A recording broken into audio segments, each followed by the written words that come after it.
कि तू हर रोज़ तोड़ मेरे बाबा साहब की मूर्ति, मैं हर रोज़ नई मूर्ति बनाऊंगा।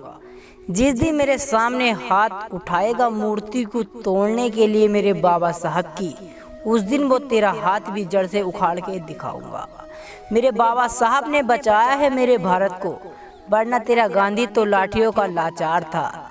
इसीलिए बाबा साहब के हाथों में किताब और जेब में पेन रखा था।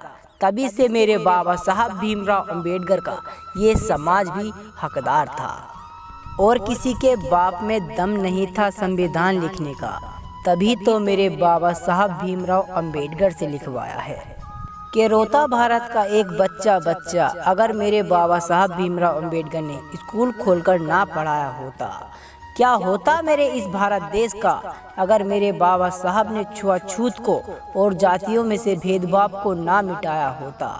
सूख जाते हर किसी के आंसू रोते रोते, न जाने कितने मर जाते भूखमरी से। मेरे बाबा साहब भीमराव अंबेडकर वो इंसान थे जो निकले थे धूल मिट्टी से।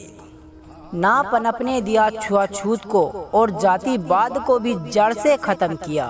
क्या होता मेरे भारत देश का अगर बाबा साहब भीमराव अंबेडकर ने ये सब ना किया। हाथों से लिखा इतने बड़े भारत देश का संविधान तो कितना बड़ा समय लगाया होगा। मेरे बाबा साहब भीमराव अंबेडकर की आंखें भी तो रोई होंगी जब उनके बेटे राजरतन की अचानक मृत्यु हुई होगी। कि मैं रोता हूँ मेरे बाबा साहब की जब तस्वीर मेरे सामने आती है।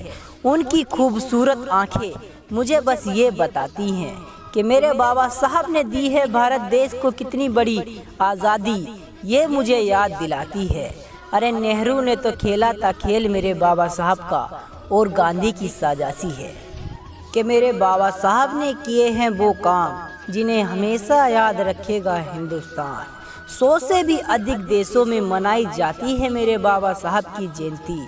कोई ऐसा नहीं है महान इंसान कि ना हुआ है मेरे बाबा साहब अंबेडकर जैसा, और ना कभी हो पाएगा।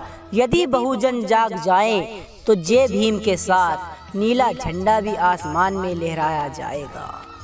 कि मेरे बाबा साहब ने लगाया है तिरंगे में चरखे का चिन्ह, मैं ये कभी नहीं भूल पाऊंगा। दबाने की कोशिश होगी मुझे लाखों लहू की, मगर मैं किसी एक से भी नहीं दब पाऊंगा। कि मैं हूँ बाबा साहब भीमराव अंबेडकर का वंशज, मैं पूरे भारत में ये चिल्लाऊंगा। आखिरी समय में भगवान को याद नहीं करूँगा, मैं बाबा साहब भीमराव अंबेडकर को याद करके मर जाऊँगा। बाबा साहब भीमराव अंबेडकर ना होते तो मेरी माँ मुझे तब भी जन्म देती, लेकिन बाबा साहब भीमराव अंबेडकर की वजह से ये ज़िंदगी मिली है, वरना ये ज़िंदगी तो जानवरों से भी बदतर होती। कि मेरे बाबा साहब जैसा कोई इंसान नहीं, मैं सुबह शाम उनका नाम लेता रहूँगा। अगर बाबा साहब भीमराव अंबेडकर ना होते तो ये देश भी ना होता, मैं ये चीख चिल्लाकर कहता रहूँगा। न जाने कितनी लड़ाइयाँ लड़ी होंगी मेरे बाबा साहब ने, और न जाने कितना बड़ा संघर्ष किया होगा, तब जाकर जातियों में भेदभाव और छुआछूत को जड़ से खत्म किया होगा। आज भी होता है दलितों पर अत्याचार भारत में, लेकिन कोई आंखें बंद कर कर निकल जाता है तो कोई कान दबा लेता है। कोई नहीं उठाता आवाज़ छुआछूत के खिलाफ। ये भारत में आज भी ऐसा क्यों हो जाता है? बहुजन समाज क्यों सोया हुआ है, वो जाग क्यों नहीं रहा है? बाबा साहब भीमराव अंबेडकर की आवाज़ क्यों नहीं सुन रहा है? अगर दोस्तों आप लोगों तक बाबा साहब की आवाज़ पहुंचती है तो अपने आप को जगाओ और बाबा साहब के रास्ते पर चलो। जय भीम, जय भारत।